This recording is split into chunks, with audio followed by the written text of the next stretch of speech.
Hello दोस्तों, स्वागत है आपका अपने यूट्यूब चैनल नौकरी वाला में। तो आज की इस वीडियो के माध्यम से मैं कैसे टॉपिक को कवर करने वाला हूं जो कि आप सभी लोगों के लिए बहुत ही इंपॉर्टेंट रहेगा। देखिए, बहुत सारे बच्चे कमेंट बॉक्स में पूछते रहते हैं कि सर आरआरबी जेई से रिलेटेड एक सिलेबस का वीडियो बना दीजिए, उसका क्वालिफिकेशन क्या रहता है। अभी तक हमको समझ में नहीं आया, क्या मैंने बीसीए कर रखा है, क्या मैंने बीटेक कर रखा है, मैंने तो बीए बीकॉम कर रखा है, मैंने डिप्लोमा कर रखा है, तो क्या मैं इस पोजीशन के लिए अप्लाई कर सकता हूं कि नहीं कर सकता। तो आपके जितने भी डाउट है उन सारे डाउट को मैं एक सिंगल वीडियो के अंदर कवर करूंगा। देखिए, अगर आप मान लेते हैं कि आपका सीबीटी 1 एग्जाम क्लियर हो जाता है, सीबीटी 2 क्लियर हो जाता है, लेकिन अगर आप मेडिकल एग्जाम के अंदर फेल हो जाते हैं रेलवे के, तो आपका वहां पे पूरी जितनी आपने मेहनत की है वो सारी पानी, यहाँ पे पानी फिर जाएगा उस पर। तो आपको ये भी जानना जरूरी है कि रेलवे के अंदर मेडिकल एग्जाम कैसे होता है, क्योंकि इससे आपको ये फायदा मिलेगा कि अभी बहुत सारा टाइम है, तो आपको हर चीज़ का पहले से ही पता रहेगा कि इसका रिक्रूटमेंट प्रोसेस क्या रहता है, इसका हायरिंग इसका कैसे रहता है, मेडिकल एग्जाम कैसे होगा, एंड यहाँ पे सीबीटी फर्स्ट के अंदर क्या क्या पूछा जाता है, सीबीटी सेकंड के अंदर क्या क्या पूछा जाता है, और आपका एज क्राइटेरिया क्या रहता है। ये सारी चीज़ें मैं इसी वीडियो के अंदर कवर करूँगा। तो वीडियो बहुत इंपॉर्टेंट रहेगा आप सभी लोगों के लिए, तो वीडियो अच्छे से पूरा देखिएगा बिना स्किप किए। और अगर आपने अभी तक वीडियो को लाइक नहीं किया है तो लाइक कर देना, इससे हमारा मोटिवेशन बना रहता है जब आप वीडियो को लाइक करते हो। हमने ज़्यादा टारगेट नहीं रखा है, मात्र हमने 900 प्लस लाइक का टारगेट रखा है। अपने दोस्तों के अंदर वीडियो को शेयर कर दीजिएगा, कमेंट बॉक्स में एजुकेशन क्वालिफिकेशन को कमेंट करके बता देना, फ़ायदा मिलेगा कि नेक्स्ट वीडियो जब भी डालूंगा आपको वही अपडेट प्रोवाइड करवा दूंगा। तो शुरू करने से पहले अगर आप हमारे इस चैनल पे नहीं है तो चैनल को सब्सक्राइब कर ले, पास में जो घंटी वाला आइकन है उसको दबा दे ताकि आपको नेक्स्ट वीडियो का नोटिफिकेशन सबसे पहले मिल पाए। और आपका भाई इस चैनल पे इंजीनियरिंग जॉब अपडेट लाता रहता है, तो चैनल को सब्सक्राइब करना मत भूलिएगा। चलिए शुरू करते हैं। चलिए बात की जाए one by one RRB JE से रिलेटेड आपके जितने भी डाउट है उन सारे डाउट को कवर कर लेते हैं। देखिए, सबसे पहली बात, कुछ ऐसा नोटिफिकेशन अपकमिंग यहाँ पे डेट में आपको देखने को मिलेगा रेलवे के द्वारा। सबसे पहली बात आती है कि अगर आपने मान लेते हैं कि रेलवे का एग्ज़ाम क्रैक कर लिया, लेकिन अगर आपका रेलवे का मेडिकल एग्ज़ाम क्रैक नहीं हुआ तो आपने जितनी भी मेहनत की है एक साल तक, वो सारी मेहनत पे पानी फिर जाएगा। तो आपको ये जानना सबसे पहले ज़रूरी है कि रेलवे का जो एग्ज़ाम होता है उसके अंदर मेडिकल स्टैंडर्ड क्या होता है, इसको कोई कवर नहीं करता। सभी लोग यहाँ पे ये कवर करते हैं कि कोर्स बेचना है या फिर यहाँ पे सिलेबस बता देना है। लेकिन अगर आपने मान लेते हैं कि एग्ज़ाम क्रैक हो गया, सब कुछ हो गया, लेकिन अगर आपका मेडिकल स्टैंडर्ड अगर आपने चेक नहीं किया और वहाँ पे जाके आप बोल देते हैं कि आप मेडिकली फिट नहीं है, तो आपने जितनी मेहनत की है वो सारे पे पानी फिर जाएगा। तो आपका मेडिकल स्टैंडर्ड जानना बहुत ज़रूरी है। देखिए, यहाँ पे बहुत सारे मेडिकल स्टैंडर्ड दे रखे हैं। A3 का दे रखा है, B1 का दे रखा है, B2 कैटेगरी का दे रखा है और C1 कैटेगरी का दे रखा है। ये इतने सारे मेडिकल स्टैंडर्ड क्यों दे रखे हैं मैं आपको पहले बता देता हूँ। रेलवे के अंदर जूनियर इंजीनियर से रिलेटेड बहुत सारी डिपार्टमेंट होते हैं, बहुत सारी पोस्ट होती है, तो हर पोस्ट का अलग अलग मेडिकल स्टैंडर्ड होता है। किसी के अंदर यहाँ पे अगर आप कलर ब्लाइंडनेस है तो किसी पोस्ट के लिए आप अप्लाई नहीं कर सकते, और वो कौन कौन सी पोस्ट रहेगी वो मैं आपको आगे बताऊंगा। लेकिन किसी पोस्ट के अंदर अगर आप कलर ब्लाइंडनेस है तो किसी पोस्ट के लिए आप अप्लाई कर सकते हैं। तो ये आपका मेडिकल स्टैंडर्ड यहाँ पे दे रखा है। अगर आप चश्मा लगाते हैं तो भी आप इसको अप्लाई कर सकते हैं, कोई भी आपको टेंशन यहाँ पे नहीं लेनी।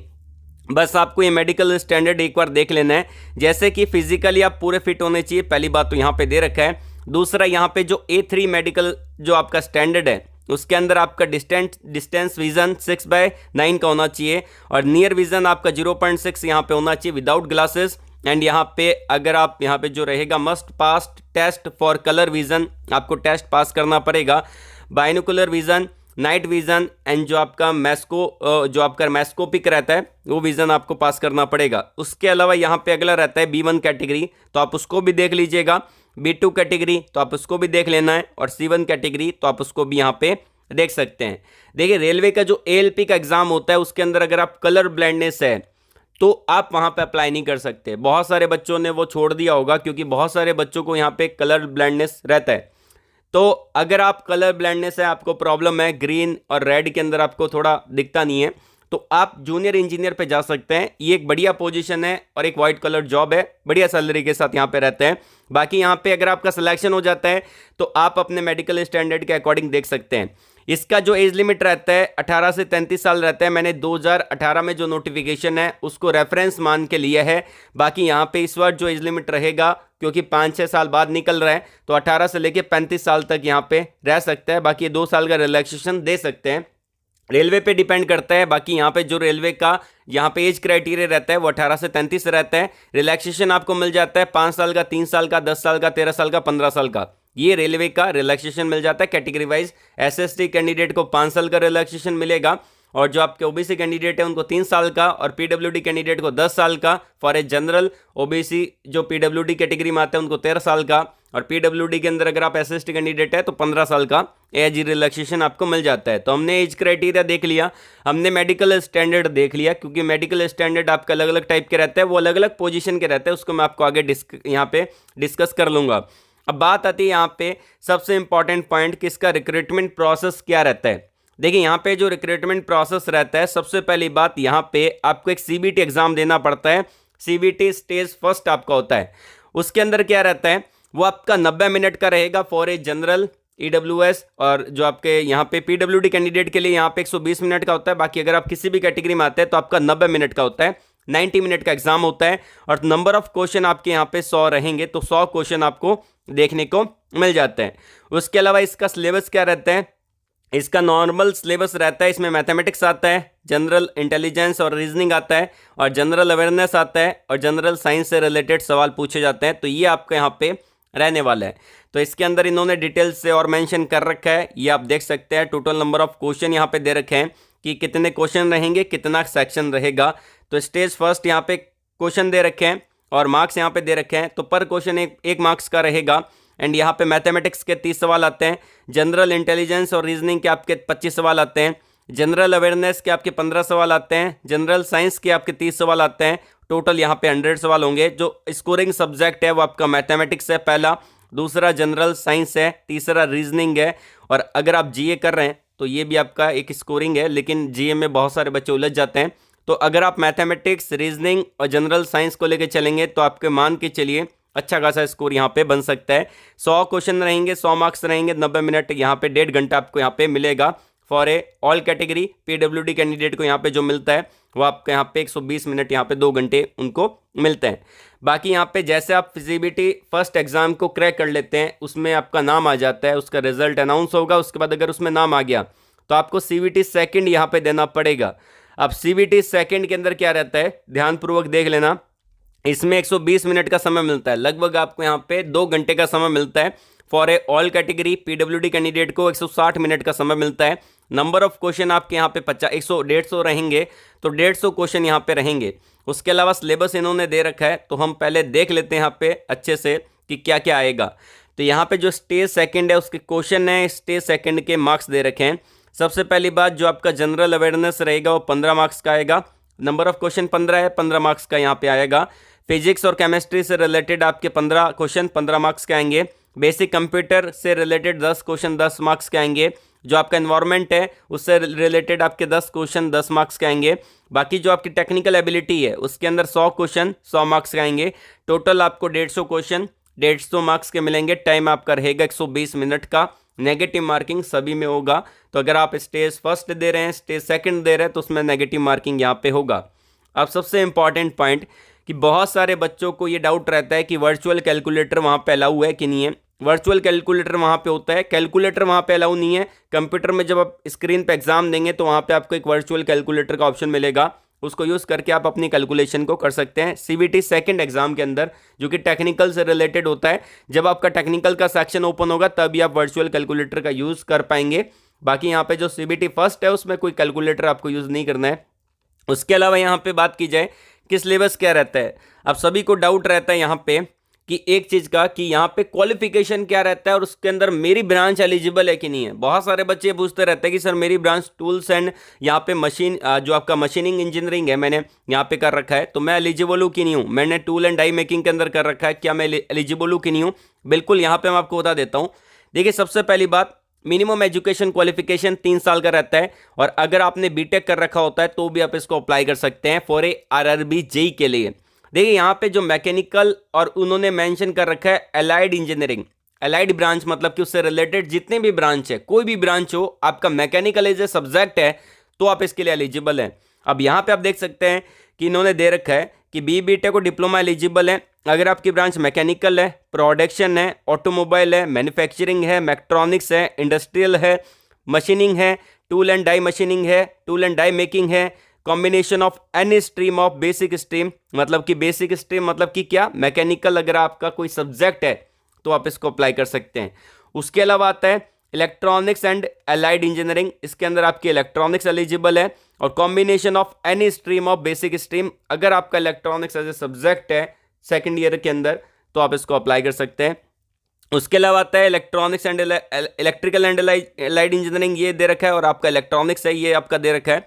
तो ये सारी ब्रांच यहाँ पे एलिजिबल है। सिविल के अंदर सिविल से रिलेटेड जितनी भी ब्रांच है, और अगर आपने 3 साल का बीएससी कर रखा है सिविल ब्रांच में तो आप इसको अप्लाई कर सकते हैं। उसके अलावा प्रिंटिंग टेक्नोलॉजी के अंदर भी वैकेंसी है, तो यहाँ पे आपने अगर प्रिंटिंग टेक्नोलॉजी के अंदर यहाँ पे आपका डिग्री है, डिप्लोमा है, बीटेक है, या फिर आपने डिप्लोमा कर रखा 3 साल का तो भी इसको अप्लाई कर सकते हैं। एंड यहाँ पे आता है कि जो सीएमए की पोस्ट भी होती है यहाँ पे, जैसे कि जूनियर इंजीनियर निकलता है उसके अंदर ही सीएमए निकलता है, ठीक है। तो सीएमए के अंदर कौन अप्लाई कर सकता है, ये भी आपके जूनियर इंजीनियर लेवल की पोजीशन होती है, ये आपका लैब टेस्टिंग का डिपार्टमेंट होता है रेलवे के अंदर। तो यहाँ पे अगर आपने बीएससी कर रखा है केमिस्ट्री एंड फिजिक्स से, मतलब कि केमिस्ट्री और फिजिक्स एज ए सब्जेक्ट आपका बीएससी के अंदर है, चाहे आपने बायो में कर रखा हो चाहे आपने मैथमेटिक्स में कर रखा हो, तो आप इसको बिल्कुल अप्लाई कर सकते हैं। उसके अलावा आता है यहाँ पे कुछ और पोजीशन, कंप्यूटर साइंस वाले अप्लाई कर सकते हैं कि नहीं कर सकते, बहुत सारे बच्चे पूछते रहते हैं। तो यहाँ पे मैं आपको बता देना चाहता हूँ कि इन्होंने मेंशन कर रखा है computer science and information technology. तो अगर आपने बीटेक कर रखा है कंप्यूटर साइंस में, बीटेक कर रखा है आईटी में, पीजीडीसीए का कोर्स कर रखा है, बीएससी कंप्यूटर साइंस में कर रखा है, बीसीए कर रखा है, या फिर आपने यहाँ पे बी लेवल का कोर्स कर रखा है 3 साल का, आप इसके लिए अप्लाई कर सकते हैं। और उसके इक्विवेलेंट अगर आपने कुछ भी कर रखा है तो आप यहाँ पे एलिजिबल रहते हैं। आई होप आपका एजुकेशन से रिलेटेड कोई भी डाउट नहीं होगा। बहुत सारे बच्चे सवाल मत पूछना कमेंट बॉक्स के अंदर कि मैं एलिजिबल हूँ कि नहीं हूँ, क्योंकि यहाँ पे मैंने आपको पहले क्लियर कर दी है। ये सारी ब्रांच और ये सारा क्वालिफिकेशन यहाँ पे अप्लाई कर सकता है फॉर ए टेक्निकल पोस्ट के लिए, तो ये आपकी टेक्निकल पोस्ट रहती है। नॉर्मलाइजेशन आपका होता है, तो सीबीटी फर्स्ट के अंदर अगर शॉर्ट लिस्टेड होंगे तो आपको सीबीटी सेकंड के लिए बुलाया जाएगा। सीबीटी सेकंड के अंदर अगर आप शॉर्ट लिस्टेड हो जाते हैं तो आपका डीवी होगा, डॉक्यूमेंट वेरिफिकेशन, और नॉर्मलाइजेशन आपका सीबीटी फर्स्ट और सेकंड दोनों में होता है। अब बात आती है कि इसका सिलेबस क्या रहता है। सिलेबस के रिगार्डिंग बहुत सारे बच्चों को डाउट है, तो मैंने 2018 का जो नोटिफिकेशन है बार बार बता रहा हूँ कि उसी को मैंने रेफरेंस माना है। ये आपका सिलेबस रहता है सिविल वालों के लिए, तो सिविल के अंदर ये सब कुछ आपसे पूछा जाता है। अभी से प्रिपरेशन स्टार्ट कर दीजिए क्योंकि इसका नोटिफिकेशन जल्दी आ जाएगा।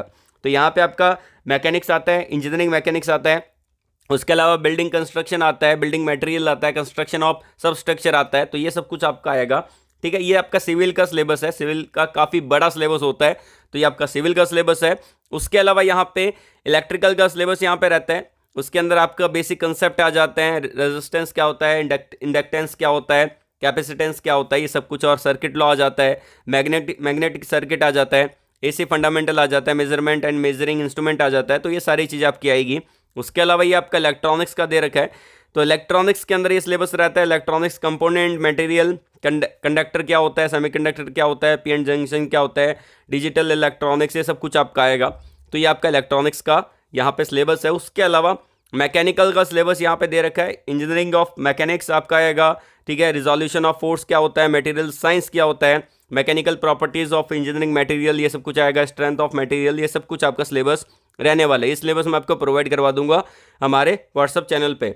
उसके अलावा CSIT वालों के लिए भी सिलेबस रहता है, तो ये आपका सिलेबस यहाँ पे रहने वाला है। PC सॉफ्टवेयर और उसके बाद MS Window, MS Word, MS Excel, MS PowerPoint, ये सब कुछ आपका आने वाला है। एंड यहाँ पे फाइनली आपका जो प्रिंटिंग टेक्नोलॉजी है उसका भी यहाँ पे सिलेबस दे रखा है, प्रिंटिंग सिस्टम क्या होता है, उसके अलावा यहाँ पे प्रिंटिंग ऑफ मशीन मेंटेनेंस कैसे करते हैं उसकी, ये सब कुछ दे रखा है। और CMA का सिलेबस भी यहाँ पे दे रखा है। बेसिकली ये आपका CMA का सिलेबस है, ये आपका जो BSc का सिलेबस होता है, आपका डिप्लोमा का सिलेबस होता है, जैसे कि सिविल, इलेक्ट्रिकल, मैकेनिकल, ये सारी ब्रांच यहाँ से रिलेटेड रहती है। तो ये आपका सिलेबस यहाँ पे मैं आपको प्रोवाइड करवा दूंगा। आई होप आपने समझा होगा और ये वीडियो बहुत ही इंपॉर्टेंट आप सभी लोगों के लिए रही होगी। कमेंट बॉक्स में आप अपनी ब्रांच को कमेंट करके बता दीजिएगा और आप हमारे टेलीग्राम चैनल से जुड़ सकते हैं और व्हाट्सएप चैनल से जुड़ सकते हैं, जिसमें मैं आपको इसके प्रीवियस ईयर के पेपर, नोट्स, सारी चीज़ें फ्री ऑफ कॉस्ट प्रोवाइड करवा दूंगा। तो आज के लिए बस इतना ही। All the very best. जय हिंद।